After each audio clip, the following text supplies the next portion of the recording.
So we're going to make this a little bit different to some of the previous presentations. My name's Paul Thurston, and this is Anna Witcher, and you've got some questions. Yeah, right. So I'm really delighted that so many of you have stayed to the end.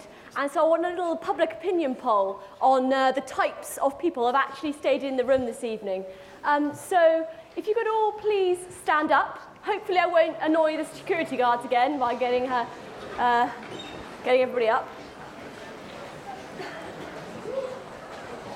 Right. I'd like to see how many of the people in the room who have stayed are designers. So if you're not a designer, please sit down. So only designers remain standing. Good commitment by the designers, thank you. Yeah, okay, if you'd all like to stand up again, please. Now I'd like to see how many of the government officials have stayed to the end. So if you're not a government official, please sit down. Oh, that tells a lot. Thank you very much to those of you who stayed.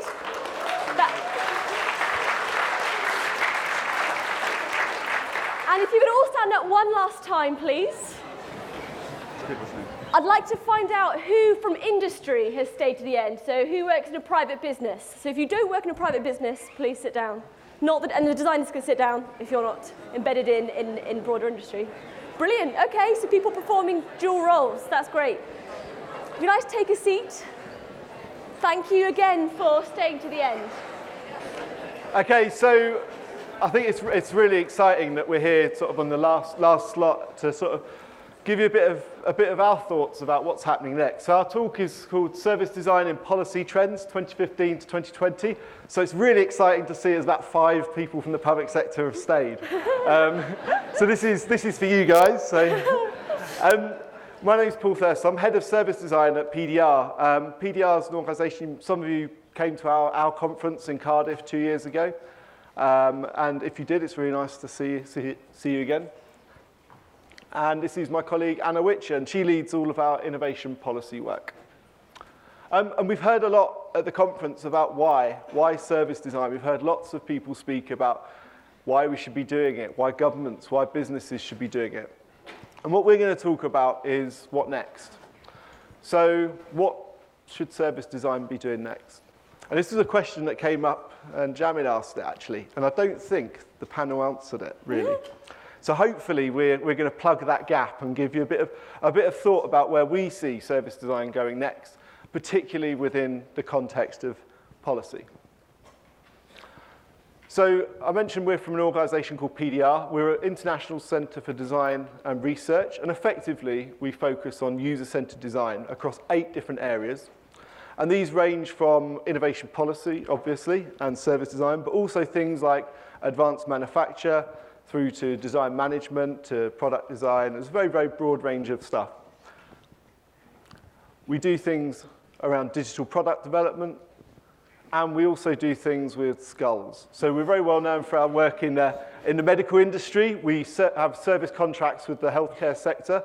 And the reason we put this in is because this was a project which we identified maybe 15, 20 years ago, that actually using product design technologies for the healthcare sector could potentially be quite useful. So we've been doing 3D printed implants, skulls, body parts for prosthesis for around 15 years now. And I'm sure you're all aware of kind of the current trend in that area and the amount of stories that are coming around now. So we'll probably stop doing this now and start looking at what's next in that sector. And I think that's kind of where we're at today, really, in terms of where service design is going next. Cameron mentioned there were a few things missing from the conference, and I think kind of a bit of future visioning is in order. That said, if it doesn't all turn out as we say it will, then we'll just go and hide for a few years, I think. What we'd like to do is come back in 5 years' time, with our trends that have come to the fore and give you a review of what has been happening. But the real focus of our presentation today is on design and government. So there are 2 things that we'd like to differentiate between, and that is designing services and designing policy. And in terms of designing policy, I think there are 2 trends that we're seeing. We're seeing that design is being adopted as a methodology for user-centred policymaking, for open government. And this is really fantastic. And we've seen so many case studies today from a really broad variety of different government departments. But what we haven't seen are any elected officials using design methods for legislative purposes. And I think this is something that we're going to be seeing a lot more of in the future. I think when you look at the programme, well, so used to having it there. When you look at the programme and you see who is on the agenda, and you start to look into it, I just had a look, and there's 28% of presentations are from government officials, employees of government. I think that's pretty amazing. 30%, they've all gone home, but it's almost 30% are delivering content to the Service Design Network. And I think when you look back at some of the programme from maybe 5-6 years ago, that definitely wouldn't have been the case. But within that, there's a really interesting bit. And that's that 12% of those presentations are specifically looking at the use of design within policy, to formulate policy. And I think Camilla's presentation earlier really kind of showed how that's happening in the UK, but I think it's not just in the UK. And we want to share a bit of our thoughts around that. Absolutely. And although the trends that we're going to be presenting in a minute do draw on a lot of the stuff that's happening in Europe, what we really want to emphasize is this is a global phenomenon. Not only is design being integrated as a competence within policy, so design as an enabler of innovation policy, design as an enabler of open healthcare policy, but design is also being used as a methodology for inclusive, transparent policy making. And we developed some case studies of countries around the world who are doing both sides of this. And there's something that I'd like to really highlight is that I think that the European Commission is one of these front runners in recognizing the breadth of design application.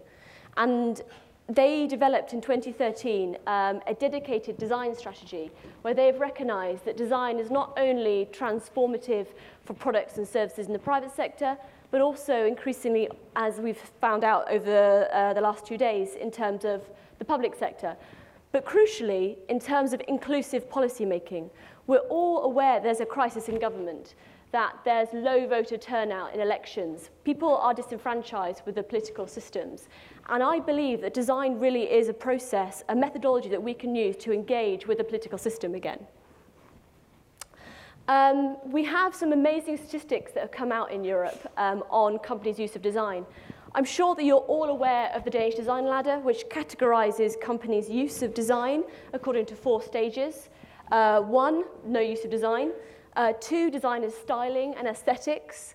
3, design as process in the product or service development process. And 4, design as strategy. So really part of the ethos and the philosophy of the company. And we have, for the first time, pan-European data across the 28 EU member states on how companies use design. I think it's intriguing that 55% of companies don't use design, but that also means that almost half of companies are using design, which is fantastic. 14% of companies use design as styling, 18% use design as process, and I'm really encouraged that 13% of companies perceive that they use design as strategy within their business. This is the survey that Christian Besson referred to yesterday, in which Greece scored really highly. I'd like to stand up for the Greeks and just say that in the survey, when you translate design into Greek, the word is actually very similar to planning. So there's a little bit of linguistic confusion, which is perhaps why the results were skewed slightly. Not that you wouldn't expect Greek companies to be innovative, but obviously in the current climate. They also did a similar survey in the US, and I think it's really interesting to compare the results of Europe and the US. According to the findings, 63% of US firms don't use design, compared with, for example, 8% who use design and styling. But if you look right at the top, companies that are using design strategically, EU, US, pretty similar. You can see there the Europeans are much more stylish as well, which is give a bit of information. I'll hide. So, for the last 3 years, I've been running a European project that was funded by the European Commission to raise awareness of what design can achieve for policy. We did a lot of advocacy work, we did research, but we also crucially did hands-on workshops with government officials. Design is a very complex process, and it can be a very complex concept for policymakers to grasp without examples. So rather than try to tell policymakers what design is, we wanted to show them. We involved them in over 115 workshops using service design methods for policymaking. And there are over 1,000 civil servants involved in these workshops. One of the tools that I used was looking at the design innovation ecosystem. So the players, the actors, the strengths and the weaknesses that are contributing to design-driven innovation in a country. And what we'd like to do with you today is just to present a few trends on these various 9 components of the design innovation ecosystem. So as Anna said, we've been running a number of European projects, which I think in total we've got around 20 partners from all across Europe. And by partners, they range from people like the UK Design Council to much smaller design bodies out in Eastern Europe. And these trends that we've put together, I think, are things that we've seen based on bits of evidence that we've seen as well. And I think when we've been sat here watching all the presentations, we've been a bit nervous because we've been waiting till the end to show you these, and we were just really worried someone might go, you know what, none of this matters, and it's all. But actually, there's a lot of evidence based on the presentations here that actually really back up a lot of what we're going to say. So hopefully you enjoy listening to some of these and have a think about what it means to you. And I think particularly for our Asian and South American and US colleagues here, this is obviously quite European focused. We're both from the UK. This is a European projects we've been working on and based on. So we'd really like to have a chat with you afterwards, see if there's any differences between the different regions. So trend number 1, and I think this is a really important one, but these aren't in any particular order. They're in the order of the design ecosystem tool that Anna mentioned. So we're talking about users, and I think in the context of this, we're talking about government users. So our trend here is agile procurement will become the norm. And I think governments are very good at buying big things. It's very easy for a government to buy a franchise for a rail. It's very easy for people to buy construction projects. Buying quite fluffy service design projects is a bit different. I think some really good examples of the way that governments are starting to change the policies that they have in place around procurement. And I think one of the examples is with the government digital service. And I know that they've been mentioned quite a few times here, but they're doing some really interesting work about their way that they design their contracts. So applying service design principles to the design of their contracts and moving from 800-page documents to 200-page documents. It seems, when you say it like that, it doesn't sound brilliant, but it's that kind of change. Actually being much better at procuring agile development is really, really key. And I think we're going to start to see more and more of that because that's the biggest lever that public sector has is procurement. I think we're also going to see, so trend number 2 is around support. So business support programs are a mechanism that governments use to either improve business outputs through design or whether it's improve the design culture within a region or nation. And I think what we've started to see is much more specialized support programs. In the past, they've been very, very broad. They've tended to focus on the masses and be applicable to any business that comes into contact with government. So things like grants for small businesses and that type of thing fit into this kind of category. And that could be whether you're a sort of a laundrette or whether you're a design business. But what we're starting to see is much more specialized ones. So we've been working for the last 3 years on a contract with the Welsh Government, looking at how manufacturing companies are using service design. And there's some really good examples of companies that we work with, 2 in particular, are now the 2 highest growth companies in Wales because of the changes they've made to their business models based on the service design principles that were put into them early on. Another key trend, trend number 3, is design promotion being seen as a strategic investment. Governments actually invest quite a lot of money in Europe in promoting design. They tend to be focused on quite traditional approaches such as design awards, exhibitions, trade missions, which are fantastic and we still need them. But I think what is amazing is the investment that governments are now making in design promotion at a really great level. For example, the Finnish government invested 17 million euros in Helsinki World Design Capital in 2012. I think that is an enormous investment, an unprecedented investment in promoting the awareness and building capacity for design through a year-long campaign focused on both the private and public sectors. And as a result, they estimated that tourism to Helsinki increased by 3%. I think the other thing we're starting to see throughout this conference is this thirst for knowledge. So the actors within this ecosystem, we've Anna mentioned about the number of civil servants that have been trained through our programs. And I think there's a lot of talk from Nick Leon yesterday about training for design, from Camilla this afternoon, from Chelsea yesterday. And I think actually, whilst government staff are getting engaged in design and they're receiving kind of awareness-raising training, they're understanding the methods and things like that, actually, I think we need to be doing a bit more for them. And actually, people are asking about accredited training, looking at master's courses. And I think there are things springing up, but I think the demand is going to be much greater than we anticipate. And I think we're going to see a huge rise in the number of specialised design courses for government services.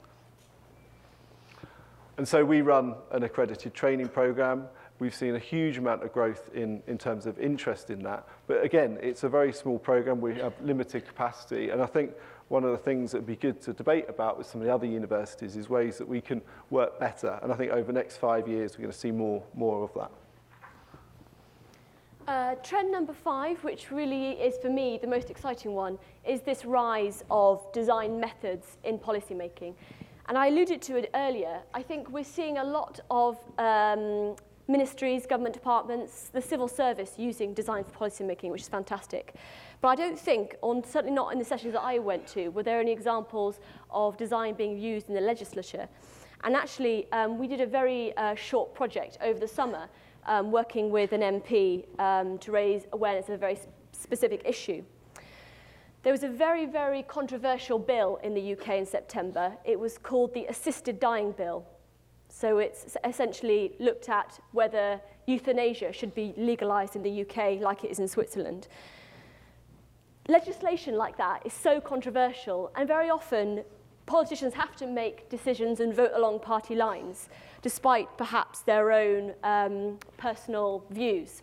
And I think very often this was an example of a very, very contentious issue that wasn't particularly discussed in the media in the UK, and it wasn't really, there was no kind of symbiotic engagement between citizens and politicians on this particular subject.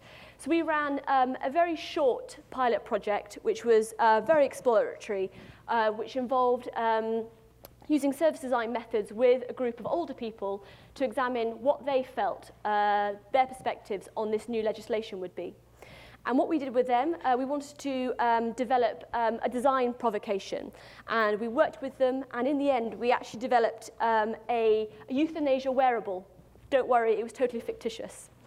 But we heard earlier about more of these wearables, and it was obviously not ever intended to be a working prototype, but it was supposed to be a provocation to enable debate between citizens and politicians.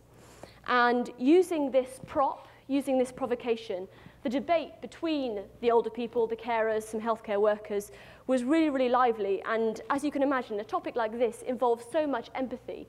I think that we have such an amazing opportunity to use service design methods in this political decision-making, in political agenda setting. And I'd love to see more of these projects in the future. So if anybody's doing any work in this area, please do let us know.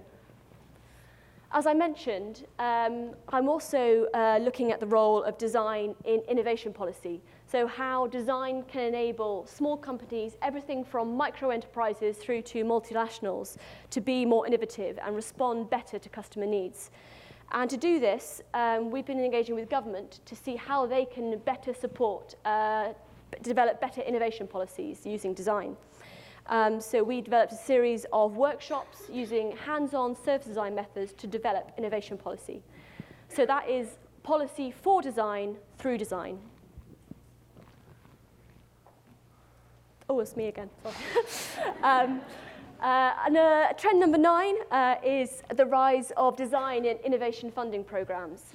I think a massive difference I've noticed between the EU and the US is the amount of government support that's available to small companies. You can access everything from innovation vouchers, grants, subsidies, tax credits, training, mentoring, the whole works. And I think in the past, design has been part of these funding programs, been part of these innovation programs, but it's always been a very small subsection, and take-up has been very low among companies. But now design is being integrated into these mainstream innovation programs, which means that for the first time, companies who would never have taken the risk to use design for the first time are now receiving mentoring and financial grants to invest in design for the first time. So an example of that is a project we kicked off just before we came out here with a company called River Simple. So they design and manufacture hydrogen cars, and they've received some R&D funding for the technology side of their business. But previously, they would never have been able to access support for service design or for business model design. And now that is something that is a viable cost that can be awarded in funding and grant aid in Europe. Trend number 7 is a real increase in investment in design research by government.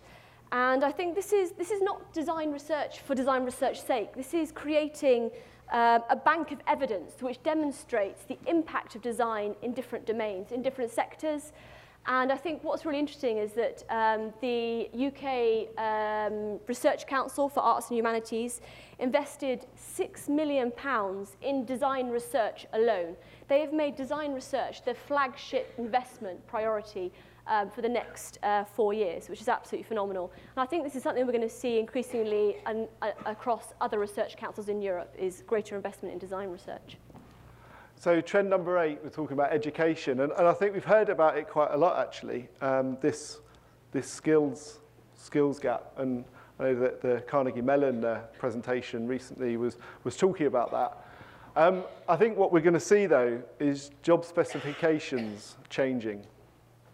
We're going to start to see public officials having design skills written into their job spec. And if you don't believe me, well, there's 2 contracts that have come out recently which evidence this. So this one on the left here is with the UK Cabinet Office. This is, for all the service design training consultancies out there, this is a contract that's coming out next month. So if you're interested, have a look into it.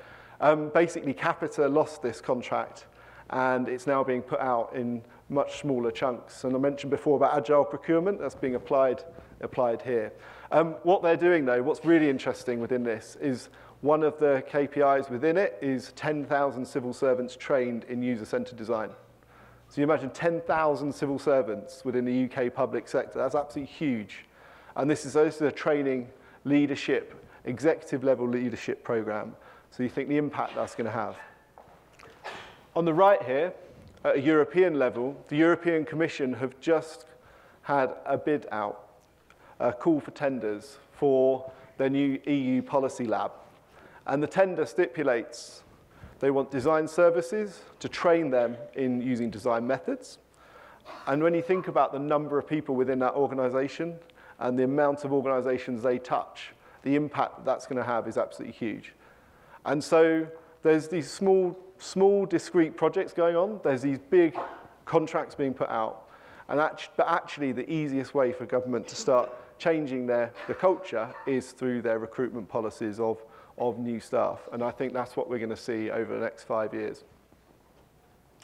The other thing that we will start to see as well is, I suppose this is a bit of a spin on the acquisition trend at the moment. So small boutique service design agencies being bought out by management consultancies. We believe that we will actually see a government service spin out. So there are huge numbers of innovation teams, service design teams being built within government. And within the next 5 years, we believe that some of those will eventually spin out as private businesses. There are precedents for that, and in the UK, we look to things like the Royal Mint. So the Royal Mint makes all of the coinage in the UK, and in the 1980s, and up until the 1980s, it was owned by the UK government as an in-house business, and in the 1980s, it turned it out and spun it out as a government-owned business, and it still is today. It actually makes 80% of the world's coinage, and it's just based up the road from us in Cardiff, And I think we're going to start to see, probably not at the same kind of scale as that, but when you look at some of the teams within governments, the Government Digital Service employs 200 staff. 200 staff. If they spin out, they're going to become one of the biggest design agencies in the world. So I think this is something that we will, I suppose I'm going to put my flag in the ground and say I think we will see this within the next 5 years. And maybe not with the Government Digital Service, but I think it will happen. So they're the trends that we're seeing, the 9 trends. And like I say before, these are things that we've seen through our projects and programs at a European level. We'd like to hear from some of our counterparts in Asia, the US, and other parts of the world about your thoughts on this, because we mentioned some of the cultural differences there. But we see this as a kind of a starting point for discussion and thinking about what's going to happen next, how this might apply to your work, how it might apply to your businesses, how it might apply to the way that you work in the future. So after this session, we're obviously going to go out and have a drink and stuff, and we'd really like to talk to you, particularly... What's funny about that? Of course we go for a drink.